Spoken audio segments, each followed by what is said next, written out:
तो बच्चों क्वेश्चन है find the foot of the perpendicular drawn from the point A that is 1,0,3 to the joint of the point B and C. B है 471 and सी क्या है 353। पहले क्या करेंगे, हम लोग विजुलाइज करते हैं फिगर कैसी बनने वाली है। हमारे पास एक पॉइंट ए है जिसकी कोऑर्डिनेट्स है 103, एक पॉइंट है ए 1,0,3।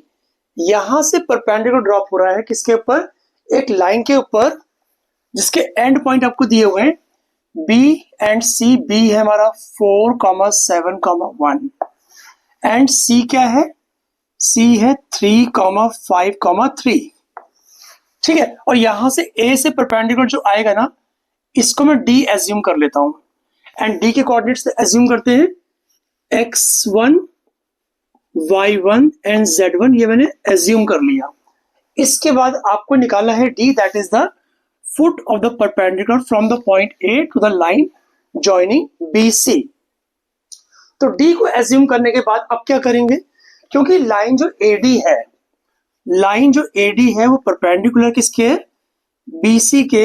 इसका मतलब हम लोग यहाँ पर कंडीशन ऑफ परपेंडिकुलरिटी लगा सकते हैं, वो A1 A2 plus B1 B2 plus C1 C2 is equal to 0।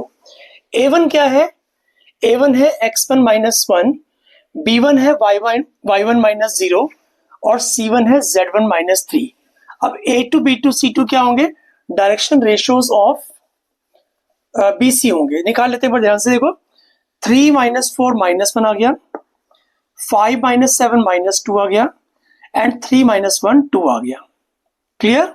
अब यहां पुट कर देते हैं, A1 क्या है, ये रहा x1 माइनस 1, A2 है माइनस 1 प्लस B1 जो कि है y1, B2 है माइनस 2 और C1 है z1 माइनस 3 और C2 है 2 इज इक्वल टू 0।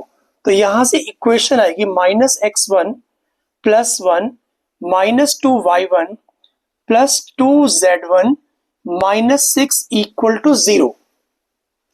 आगे देखो, minus x1 minus 2y1 plus 2z1 is equal to 5। ये हमारी इक्वेशन आ चुकी है, इसे नोट कर लो पहले। अब क्वेश्चन उठता है कि इक्वेशन तो आ गई है बट x1 y1 z1 आएंगे कैसे।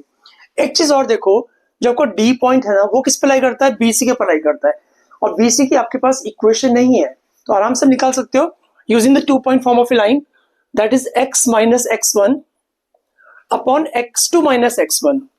तो यहाँ पर माइनस 1 आ गया। ऐसे ही y minus y1 upon y2 minus y1, ठीक है, is equal to z minus z1 upon z2 minus z1।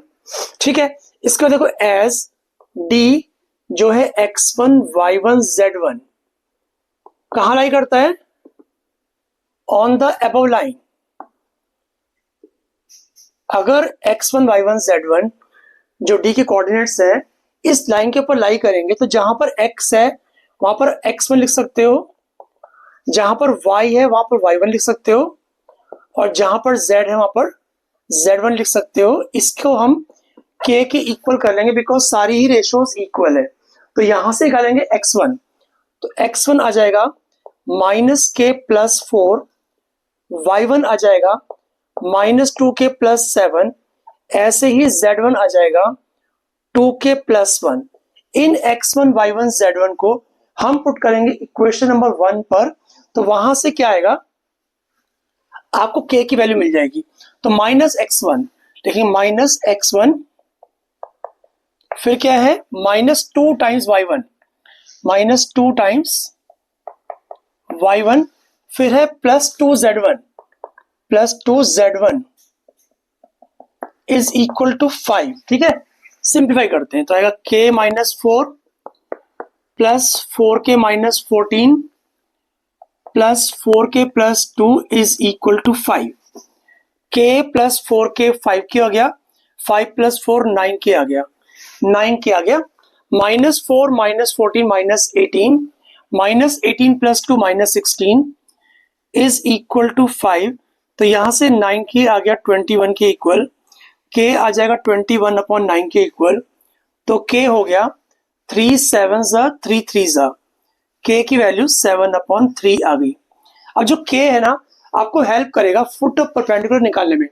यहां पर पुट कर दो, x1 की जगह जहां पर k लिखा है ना वहां पर 7/3 रखो, तो आएगा -7/3 +4, और यहां पर आएगा -14/3 +7, और यहां आएगा 14/3 +1।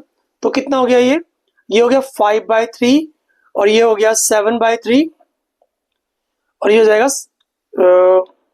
17/3।